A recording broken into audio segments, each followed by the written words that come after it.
Hi friends, இன்றைக்கி நம்ம இந்த வீடியோவில் இயக்குனர் மணிவரமன் அவரோட இயக்கத்தில் வெளிவந்திருக்கிற ஒரு நொடி அந்த படத்தை திரைவிமர்சனம் தான் பார்க்க போகிறோம். இதில் வந்து பவன்குமார், எம்எஸ் பாஸ்கர், வேல ராமமூர்த்தி, தீபா மற்றும் பலர் வந்து நடிச்சிருக்காங்க. சஞ்சய் மாணிக்கம் வந்து இசையமைச்சிருக்கிறாரு. டெக்னிக்கல் டீம் வைஸ் வந்து எடிட்டர் ஆகட்டும், சினிமாட்டோகிராஃபர் ஆகட்டும் ரொம்பவே சூப்பராக அவங்களோட பணியை வந்து செஞ்சுருக்காங்க இந்த படத்தில். இந்த ஒரு நொடி அப்படிங்கிற அந்த டைட்டிலே வந்து அந்த கதை என்ன சொல்ல வருது அப்படிங்கிறது வந்து சொல்லிடுறாங்க. ஒரு நொடியில் நம்ம பண்ணுற சின்ன தப்பு வந்து எப்படி அது ஒரு பெரிய சம்பவமாக மாறுது அப்படிங்கிறது தான் இந்த படத்தோட கதை. அப்படிங்கிறது என்னென்னு பார்த்தீங்கன்னா, ஒரு கேஸ் வந்து இன்ஸ்பெக்டருக்கு வந்து வருது. ஹீரோ அதான் இன்ஸ்பெக்டர் ரோல் பண்ணியிருக்கிறாரு. ஸோ அந்த கேஸ் வந்து எடுத்து பண்ணும்போது, அந்த கேஸை இன்வெஸ்டிகேட் பண்ணிட்டு போகும்போது பார்த்திங்கன்னா உள்ள அப்படியே போயிட்டே இருக்கும். அடுத்தடுத்து என்ன அப்படிங்கிறது வந்து போயிட்டே இருக்கும். இப்போ ரீசெண்டாக மலையாளத்தில் கூட வந்து பார்த்திங்கன்னா அன்வேசிப்பின் கண்டேதும் அப்படின்னு சொல்லிட்டு டொவினோ தாமஸ் வந்து ஒரு படம் பண்ணியிருப்பார். அந்த கதையும் அப்படி தான்.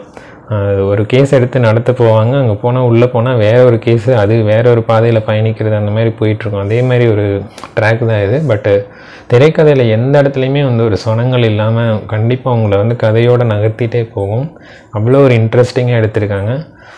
இப்போ ரீசெண்ட் டைம்ஸில் வந்து பார்த்திங்கன்னா தமிழ் படங்கள் எதுவுமே வந்து நல்லா வர்றதில்லை அப்படின்னு வந்துட்டு இந்த பெரிய ஆளுங்களோட படத்தை வச்சு எதாவது பேசிகிட்டு இருக்காங்க. இந்த மாதிரி சின்ன படங்கள் வந்து நல்ல திரைக்கதையோடு வரத்தான் செய்யுது. என்ன நம்ம தான் வந்து பெருசாக சப்போர்ட் பண்ணுறதில்ல. இந்த படம் நீங்கள் கண்டிப்பாக ஓடிடியில் வரும்போதாவது டைம் கிடைச்சா கண்டிப்பாக பாருங்கள். டைம் கிடச்சிதுன்னா கண்டிப்பாக தேட்டரில் போய் பார்த்து சப்போர்ட் பண்ணுங்கள். ஓடிடியில் வரும்போது மறக்காமல் சப்போர்ட் பண்ணுங்கள். ஏன்னா நீங்கள் பார்த்தீங்கன்னா ஒரு 2 மணி நேரம் படம் இது. 2 மணி நேரம் பார்த்தீங்கனாலும் உங்களுக்கு அதுக்கான ஒர்த்து, ஒரு நல்ல படம் பார்த்து ஒரு எஃபர்ட்டை வந்து அந்த எஃபெக்ட் வந்து கிடைக்கும் கண்டிப்பாக திருப்தியாக. க்ரைம் இன்வெஸ்டிகேஷன் தான். ஒரு கேஸ் எடுத்து நடத்திட்டு போயிட்டு இருக்கும்போது வந்து உள்ளே யார் பண்ணியிருப்பாங்க என்ன இருக்கும் அப்படிங்கிறதெல்லாம் வந்து ரொம்பவுமே சூப்பராக நகர்த்திட்டு போயிருக்காங்க. கேரக்டர் ரோல்ஸ்லாம் வந்து எல்லாம் இந்த ஸ்ரீரஞ்சனி ஆகட்டும், வேல ராமமூர்த்தி, தீபா அவங்கெல்லாம் வந்து அவங்களுக்கு கொடுத்த ரோல் வந்து பெர்ஃபெக்டாக எக்ஸிக்யூட் பண்ணியிருக்காங்க அப்படின்னு தான் சொல்லணும். அதுலேயே இந்த தீபா அவங்க அழுதாங்க அப்படின்னா நம்ம அழுகாமல் இருக்க முடியாது அந்த மாதிரி. பட் இதில் வந்து அவங்களுக்கு முழுக்க அழுகிறது மட்டுமே சீனாக வச்சுருக்காங்க. அவங்களுக்கு காமெடி ஆகட்டும்,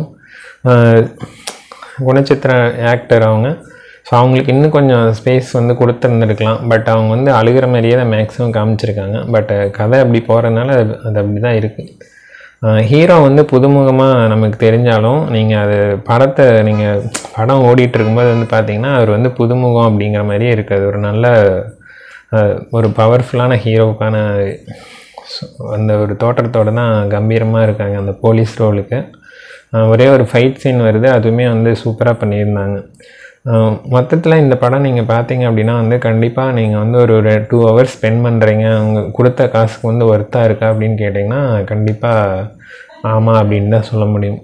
இந்த க்ரைம் இன்வெஸ்டிகேஷனில் வந்து இந்த க்ரைம் த்ரில்லர் இன்வெஸ்டிகேஷனில் நெக்ஸ்ட்டு அப்படிங்கிறது அந்த ட்விஸ்ட்டு வந்து அப்படியே ஆழ்ந்துகிட்டே போகும். எங்கே யார் அடுத்து என்ன.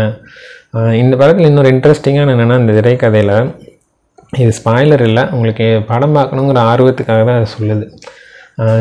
அதாவது இன்வெஸ்டிகேட் பண்ணிட்டு போகிறப்பெல்லாம் வந்து பார்த்திங்கன்னா ஒவ்வொருத்தருமே வந்து நான் இதை பண்ணலை, ஏன்னா ஒரு குற்றம் செஞ்சவங்க அதை தான் சொல்லுவாங்க. ஆனால் இதில் நீங்கள் சஸ்பெக்ட் ஆகிறவங்க, அதாவது சந்தேகத்தில் பிடிக்கிற எல்லாருமே வந்து பார்த்திங்கன்னா நான் செய்யலை அப்படின்னு சொல்லுவாங்க. இன்வெஸ்டிகேட் பண்ணி பார்க்கும்போது அவங்க செஞ்சுருக்க மாட்டாங்க.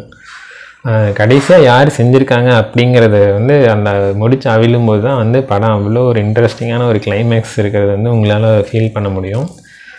கண்டிப்பாக டைம் கிடைக்கும்போது வந்து நீங்கள் ஓடிடி ரிலீஸ் ஆனதுக்கப்புறமா சப்போர்ட் பண்ணுங்கள். இந்த மாதிரி படங்கள் வந்து சப்போர்ட் பண்ணும்போது நல்ல படங்கள் வந்து வரத்தான் செய்யும்.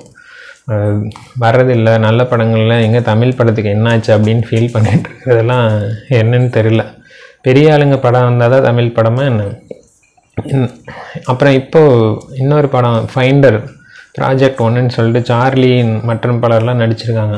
அந்த படமே வந்து பார்த்திங்கன்னா இதேமாதிரி ஒரு இன்வெஸ்டிகேஷன் தான். வந்து அந்த படத்தில் எந்த மாதிரினா, சார்லி வந்து அதான் இந்த பணத்துக்காக குற்றத்தை ஒப்புக்கொண்டு வந்து ஜெயிலுக்கு போவாங்க இல்லையா, குடும்ப வறுமை காரணமாக. அந்த மாதிரி உள்ளே போனவரை வெளியில் எடுப்பேன்னு சொல்லிட்டு ஏமாற்றிட்டு உள்ளே கொண்டே வச்சுருவாங்க. 8 வருஷம் ஆயிரும். அதுக்கப்புறம் அந்த காலேஜ் ஸ்டூடெண்ட்ஸ் வந்து இந்த இன்வெஸ்டிகேஷனில் போய் அந்த உண்மையான குற்றவாளி யாருங்கிறத கண்டுபிடிச்சி அந்த கேஸை ரீஓப்பன் பண்ணி திரும்ப கேஸ் எடுத்து நடத்தி அவர் வந்து குற்றமற்றவர் அப்படின்னு நிரூபிப்பாங்க. அந்த படமே வந்து நீங்கள் பார்த்தீங்கன்னா அவ்வளோ ஒரு நல்லா எடுத்திருக்காங்க. என்ன இந்த மாதிரி சின்ன படங்கள் அப்படின்னு வந்து முத்திரை குத்தப்பட்டு ஒதுக்கப்படுது. கண்டிப்பாக நீங்கள் போய் உட்காந்து பார்க்குறோம், நம்மளோட டைம் ஸ்பெண்ட் பண்ணி பார்க்குறோம், ஒரு மணி நம்ம கொடுத்த மணிக்கு ஒர்த்தா அப்படின்னா கண்டிப்பாக இந்த படம் ஒரு நொடி ஆகட்டும், அந்த ஃபைண்டர் ப்ராஜெக்ட் 1 அதாகட்டும் நீங்கள் கண்டிப்பாக பார்த்தீங்கன்னா திருப்தியாக ஒரு நல்ல படம் பார்த்த ஃபீல் வந்து கிடைக்கும். மீண்டும் இதே மாதிரி ஒரு அருமையான திரைவிமர்சனத்தில் சந்திக்கலாம். இந்த மாதிரி படங்கள் வரும்போது வந்து நம்மளோட சப்போர்ட்டை வந்து தெரிவிக்கலாம். தேங்க்யூ.